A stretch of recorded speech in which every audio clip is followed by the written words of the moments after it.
that Genius Hour project, we can try to limit it to that for now, and you see how it feels, and then it doesn't mean that one day you might not be interested to go like full out Genius Hour, but that sounds really good already. So how do you imagine? So do you have that document that you worked on this summer? So the one I worked on this summer, it was a guru playlist where I had put together different pieces that I wanted to look at. Let's try to break down together what could be necessary to happen step by step before you're able to get started. I think this is going to help us. I'm going to show you at the same time a resource that I will share with you afterwards that is pretty cool. Do you know the Genius Hour website? I saw one, but I don't think. Okay. So the Genius Hour website is really well done, and it has a step-by-step approach and resources to help you every step of the way. Oh, that's amazing. Okay. And so later on, I'll refer you to this too for additional guidance and resources. But together right now, let's just outline some steps. So the first thing you said today on the call is you want to invest them in the project. You want to show them, like, tell me a little more about that step. You want to use that guru playlist to motivate them? Is that what it is? I guess so. For me, it was more like making the case for why they should, what the value in learning Judaic subjects in general. Even though it's a Jewish school, a lot of the kids don't really see, their parents want them to be there, or they kind of want to be there, but they put a lot of focus and energy on their general studies. And I just don't want them to feel like their Judaic classes are like second fiddle.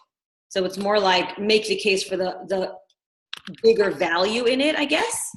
Does that make sense? Yeah. And so it's almost like not necessarily yet connected to Genius Hour. Right. It's more connected to relevance of Judaic study. Yes. But I feel like it's a logical place to start, because if I'm ultimately going to send them off to find a topic of interest to them in Judaic studies, they have to know why any topic would be relevant or valuable. So no, your reasoning is completely sound. Okay.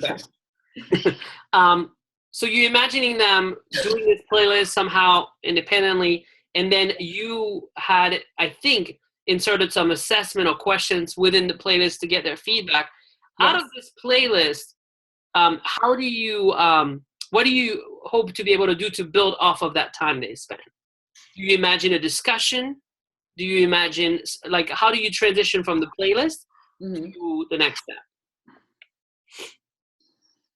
I don't know. I guess a discussion. Like, I really envision them each doing the playlist on their own time. It's not, it's like 2 videos and 2 articles. It's not like hours and hours worth of work, But then, I would like to have a all together, like to have them hear each other and their ideas, and what they think of it. Would you be interested in this conversation? Because it's one of the things also you are playing with this summer. You don't have to say yes if it feels too much. Don't worry about it. Always push back. Tell me, Romain, shut up. Would you be interested in this discussion to be somehow possibly digital, or would you want? That would be amazing. Yeah, I was about to say I would love to do it in a way that's not just in class, because usually a few girls end up dominating, and then the other ones don't have anything to say. So I was thinking about all the things we looked at this summer. So I know that some of your colleagues have had some success testing out Verso app with the girls. So I think Bluma has worked with it. Diana has worked with it. And so we could insert a step where there's a Verso app discussion. Okay, that would be great. You remember Verso app? That's the one with the dashboard and everybody has their post, and you can post on each other's thought. So you could have like a Verso app discussion around their main takeaways. And out of this discussion, what do you think will be then the next step for you? How do you connect? How do you bring about this idea of like, now I'm going to give you a choice of a topic with it? Is it because you want to make it more interesting to them? Is it because, like, how do you imagine that bridge? Yeah, I think so. I think I would just say, like, at this point, would you want to now pick a topic that has always interested, bothered, intrigued you, and kind of like, take off with it on your own? Using class time, of course, because I think that will make them a lot more interested. And that's fine. Like, I can give a 50-minute, period every cycle. I think I can do that. It makes total sense. And I think that, I think what could potentially be interesting is when you're going to do this Verso app discussion around the main takeaway, if there was any way for you to extract from them without trying to make them say what you want them to say, but if there's any way in this conversation a trend could show, which is that in the past, maybe Judaic study felt not relevant to them or not connected enough to the issues they were facing in their life every day, then you could use that data to ground your next idea. It's not just because I'm deciding it, it's also because you were expressing it, right? So that I've definitely heard from them, because I even started the year that way, and kind of got that sentiment. So and how did they communicate that sentiment to you? Was it like just a discussion? Was it a Google form? Like, is it a survey you gave them? How do you know that? It was like I was introducing the class, and I said, like, I've been teaching this subject for 10 years, and the question I get over and over is, we've learned these stories as kids. Why are we learning the same thing? Where's the relevance? And that's how I introduced, like, the whole, like, the lens we're going to be learning it through, which is building relationships. And a few girls were like, oh, that's so cool. But yeah, it definitely came, I guess they were in agreement with the feelers I kind of put out there that, that they didn't feel like it was so in your Verso app discussion, or in it doesn't have to be this way. You might change your mind by then, and you might say, oh, instead of a discussion, I might just want a Google form, like some kind of, after watching the Google playlist, a way for them to tell me, like, what was the most impactful, what was the most interesting, and then maybe something like what in the past has impeded, like, not impeded because that wouldn't be a word that they use a lot, but has made the study of Judaic studies not as exciting as the rest, right? Yeah. Any place that would give student a voice around that will then generate for you data that you can tap into to say, I'm not just bringing this up, you bring it up, and I'm listening to you. So I think that will be a really good spot to bring connection, to make a connection with the data right there. For the topics, do you need to prepare a list of topics ahead of time? You mean for the Genius Hour? Yeah, because you said I would like to offer you the opportunity to pick a topic of their own. Because you said it's not going to be completely free outside of, it's going to have to be within the realm of Judaic studies. So does that mean you have to prepare a list, or you can let them go free? I don't think so. I think once I say anything within Judaic studies, then they can really pick anything. Even if it's not tied into my class, which I believe most of it won't be. Like, I teach a Bible studies class, but it really could be any. I want to understand more why bad things happen to good people. I want to understand why, I don't know, women have to wear skirts, and, I don't know, whatever it is. At that point, it's fine, as long as it's connected somehow to something Jewish. So let's just say, can you see the steps that I'm typing? Yes. Okay. So students will have to choose a topic. It could be interesting to ask them, this is a suggestion. Mm-hmm. As they're choosing, I think it would be interesting to ask them to justify that choice. Yes. So I saw that as one of the pieces of, actually, that webinar that I watched. He had the kids kind of do like a Shark Tank proposal, where they kind of had to sell why they were choosing their particular idea and explain why they were interested in spending their time looking into this idea, which I thought was nice. It's not just, I'll just get through this. Like, you really have to justify. It's almost like a pitch, right? It's almost like a pitch. Yeah. That they could make to you or to class. We have time to think about that, but I think it's important for their buy-in, for their investment. And I want them to really think about it and not just throw out the first thing that they, I'll just do this. So I like that. I think a simple steps come after that. It might need to come before. That's okay. But basically, you're going to have to block time. Yeah. To do this. It may that be, some people like to do a day a week or half a period a week. Some people like to do a little bit of time every day. I think from my experience with the 20% time, it really is a little bit hard to sprinkle it just like a little bit every day. Yeah, I don't think I can do that. So I would recommend more an approach of, like, if it's not blocking a whole class period, but maybe half a class period on a certain day to a whole class period, and giving that time for research, for creation, for questioning. So block time to do it. Do you feel like you need to incorporate a step related to selling the idea to your administration, or do you feel like they'll be on board? No. Yeah. I even mentioned it to Blue Munch. I mean, she's the general studies principal, but when I said, like, when I have it ready, can I run it by you? She said, I would love that. So I think they would be on board. Okay. So Yeah. I think you can skip that. So Yeah, then, my one little worry is like, I know there are kids who even with all the pre-stuff are just going to like not care. yeah. So, so this is where I'm getting there. That's perfect, right? So what you need at this point after this is clear guidelines Yes. and expectations for the project. Yeah. So that can mean multiple things. So we can break them down. It can mean definitely like almost like you would have like a project description. So that the project description could have like a timeline, when during the week we're going to do that, what product is expected of you at the end. Is there a presentation piece?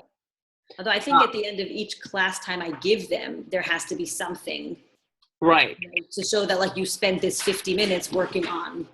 Yeah. So that's also where I got a little stuck, like breaking it into pieces where I can ask for something after each time I give them, not just at the end, you know? Yes. So one thing that I've noticed help usually people with that piece is basically you want to break down two types of expectation. Product expectations. So at the end of this, what am I going to concretely produce? And so, you know, very often it might be like, okay, some people like to give a choice of a digital way to represent the finding of your research. And then some people like to give choice over how you're presenting your research, right? So, but that's I think my gardener just showed up. Sorry, it got really noisy. You tell me if I'm going too long and if you need to get off. No. It was just a gardener. It was a lot of background noise, but okay. No problem. You can tell him to come over to my house when he's done because I need to put my leaves. So product expectations. Okay.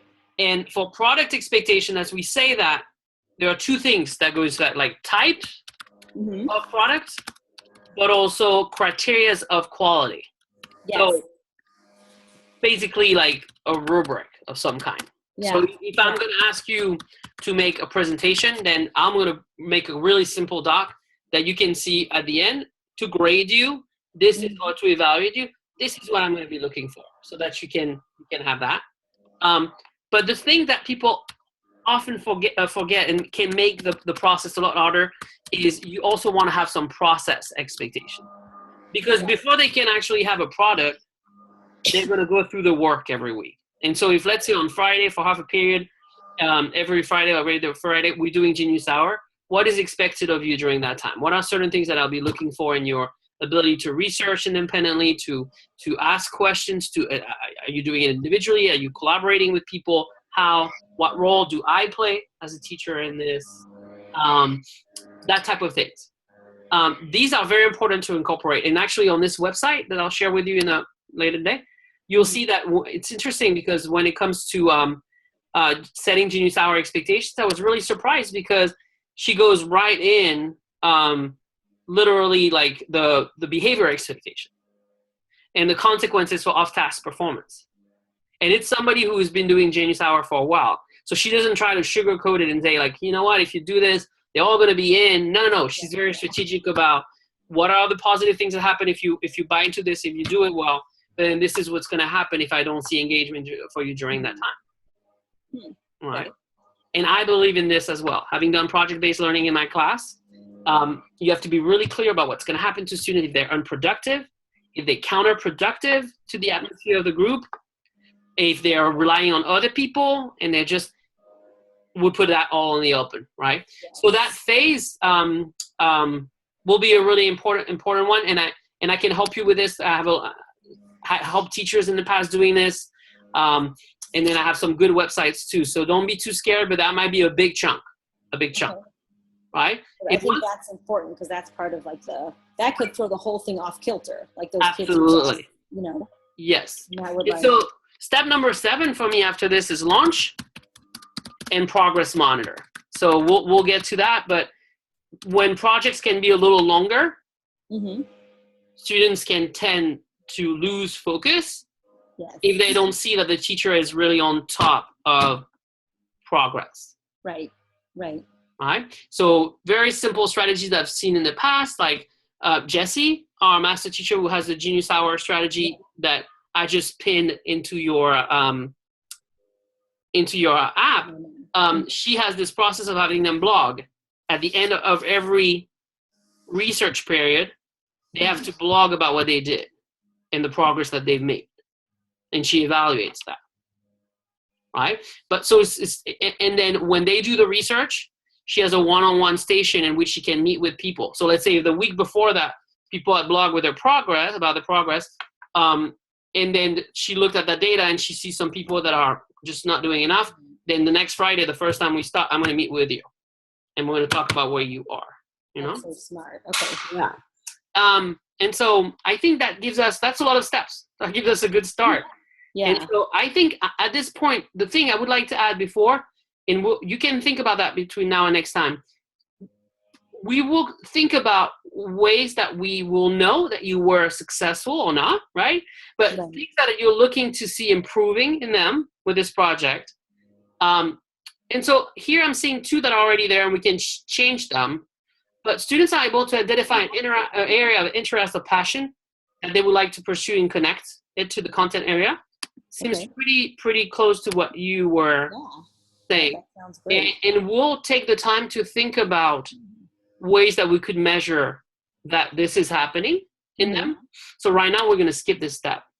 And so what we're going to do is we're actually going to close this strategy for now. There's no way you can do this in 2 weeks, right? So what would be good to take one chunk of it and make it the goal of our next cycle. Okay. So look at our first 2 steps. Between now and next time we meet, would you like to get started with the Guru playlist and the Verso app in the sense of like giving it to students, or would actually like to finalize both pieces with me and plan them out before sending them out to the kids? At this point, just logistic wise, I only teach them tomorrow for 30 minutes before I'm off for the next 2.5 weeks. Exactly. So I would like to give it to them right when they come back. So I guess having it, like I have to go back to the Guru playlist. I haven't touched it since the summer, and really make sure it's set and ready, and do the Verso app. And then the day they come back, have it like ready to go. Okay. So why don't we do that? So no student facing experimentation between now and next time we meet. Just, we call in our lingo, we call that student facing when it goes to the student. Got it. Just teacher facing work. So something just more for you. And so what I'm going to do right now, and that'll be the last thing. Do you have like 5 more minutes for me? Yeah. No. Okay. So I'm going to go back into the strategy browser, and I'm going to go into the instructional design, because we're like making something. We're not really teaching it yet. Right. And I'm pretty sure that in instructional design, we have Genius Hour too, more from the place of like planning for it. And it might be called 20% time. No. Let's try Genius Hour then. Yes. Oh, there it is. Okay. So you are already at a space of creating resources for Genius Hour. So I'm going to pin that for you. And then for you, what it means at this point is you would like to start by finalizing the Guru playlist. Yes. And the Verso app discussion for finalizing the Guru playlist for the initial exploration, and setting up Verso app with a first post to test it out on the next call. And so then I think what you and I end up doing next time is looking at these 2 things that you have created, and I can actually play the student and see if I can access what you have created, if it all makes sense on my end. We can play with the Verso app, and we can look at that, so that then you can feel better about going in front of the students maybe 2 weeks later or whatever it is to do it. Does that sound okay? Yeah, that sounds What great. I'll add to the email I'll send you is a link to 2 little tutorials that I've created last year on how to set up Verso app and how to use it with students, so you can watch this to make your own stuff. Yeah, I started doing it. That's why I emailed you in the summer, because I thought that was the poll everywhere. So I was looking all over the Verso app site, and I'm like, where do you do that? Oh, it's a quick question, if you don't mind. I don't mind at all. I did the poll everywhere the first day. They said, oh, we just did that in Mrs. Drebin's class and Bluma's class. They had just had her for math, and she did it, but a number of them couldn't sign into my poll because it told them they had already taken the poll. Oh. But shouldn't we both have totally separate accounts? I think you should, yeah. It was very strange because some of them were like, oh, we just did this, and now it's not letting us. It was saying like they couldn't access the, what, I don't know. Okay, well, I don't think you should have this issue with the Verso app, but let's look. So let me go back. So basically when you're going to go back to your app between now and next time we meet, you're going to see there will be a new strategy added. So you have like the Jenny Sauer big strategy, like the one that might take us like 2 months. Right, that's the whole. And then you have the first chunk that will be called Introducing Jenny Sauer Create. And then in this one, you and I together, when we meet next time, we will look at your tools, at your artifacts, and we'll reflect on that creation and give you credit for that. So basically, between now and next time, try to go back to your Google playlist and Verso app, and then test it out on the call. Okay, perfect. That sound okay? And I can access all my app, right? Like you. Yeah.